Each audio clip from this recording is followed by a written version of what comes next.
Assalomu alaykum, sevimli do'stlar. Sizlar bilan yuz ko'rishganligimdan intoyin xursandman. Bu sondagi tanlash savollarimiz kasal yo'qlash haqida bo'ladi. Kasal yo'qlash musulmon qarindoshlar orasidagi majburiyat. Saq vaqtlarda birga o'ynab, aralashib o'tgan kishilar og'rib yetib qolganda, ularni yo'qlab, holidan xabar elib turishimiz kerak. Payg'ambarimiz mundaq degan: kimiki bir kasalni yo'qlasa, toki u uyiga qaytguncha jannat bog'chalaridan bir bog'chida bo'ladi.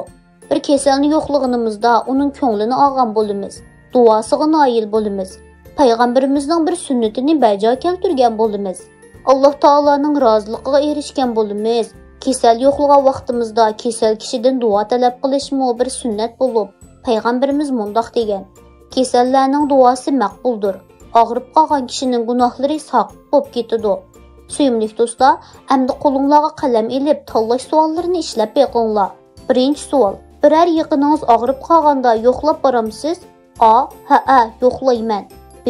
Eng yaqinim bo'lsa yo'qlab boraman. C. Yo'qlab bormayman.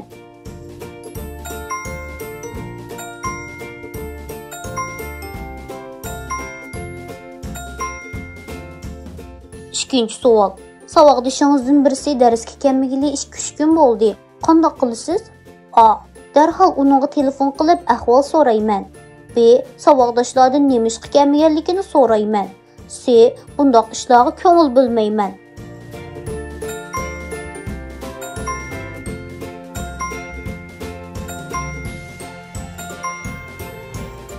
Uchinchi savol: cho'nglardan biri operatsiya qilindi. Uydagilaringiz uni yo'qlab bormoqchi bo'ldi. Siz qanday qilasiz? A. Kasal yo'qlashning muhimligini bilganim uchun ular bilan birga boraman. B. Berib yurmay telefonda ahvol so'rab qo'yayli deyman. C. Uydagilar borsa bo'ldi. Doktorxona bilan toza hoshim yo'q.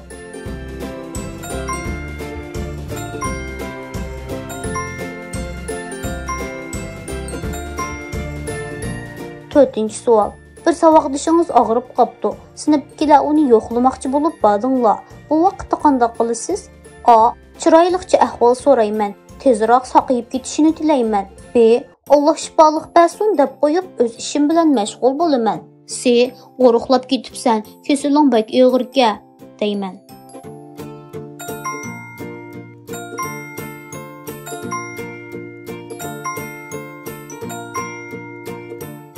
Beshinchi savol: og'rib qoldingiz.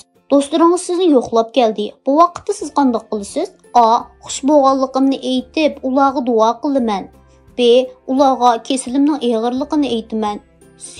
Yotqanni beshimga purkab yetib, ularning ketishini saqlayman.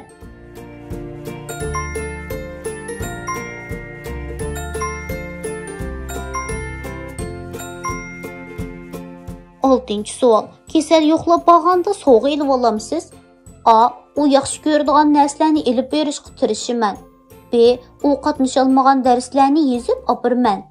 C. Kasal odamga bir narsa elib berishning hojati yo'q. O'zim borgandikin bo'ldi.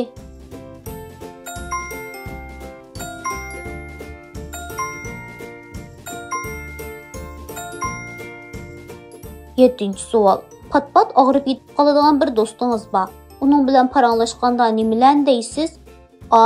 Bu qitim xili yaxshi bo'lib qopsan, tezda saqayib ketgudeksan deyman. B. Boshqa doktorga berib ko'rinib boqqin deyman. C. Bundoq og'rib qilaversang ishing chatoq deyman.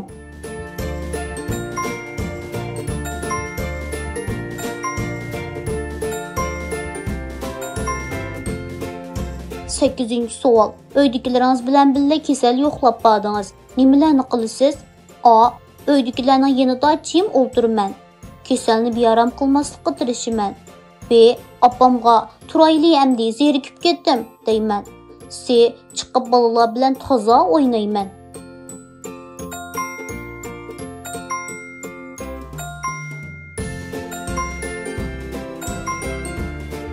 To'qqizinchi savol: kasal yo'qlab borganda nimalarga diqqat qilamiz? A. Uzoq o'ltirib olmaymiz. Xushchiroy bo'lib, ularning ko'ngliga yoqadigan gaplarni qilamiz. B. Pat yo'qlab turishimiz, kasaliga munosabatli ishlarni so'rab turishimiz kerak. C. Berib Alloh shifolik bersin davatgandan keyin yeydigan narsa bormidi deb so'raymiz.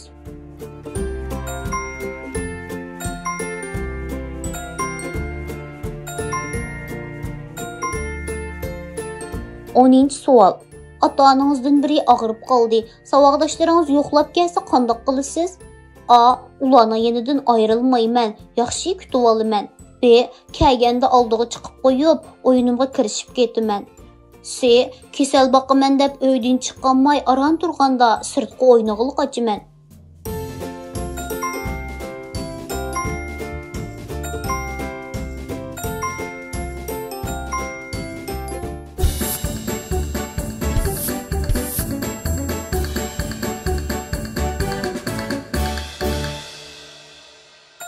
Kesel yoxlaş haqidagi savollar şunun bilan tugidi. Əmdi javoblarni tekshirib baqayli.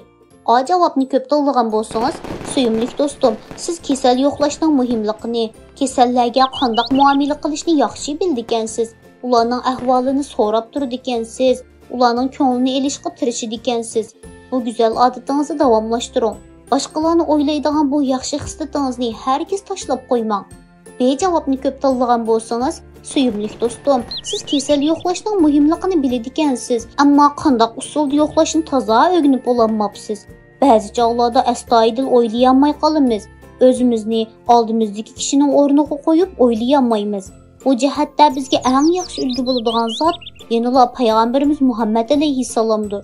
Agar biz payg'ambarimizning kasallarga bo'lgan mehr shafqati bilan silliqligini o'rganalsak, boshqalarni o'ylaydigan yaxshi bir musulmon bo'la olamiz. İşinimizki siz çoxum peygamberimizden öğrenəlaysiz.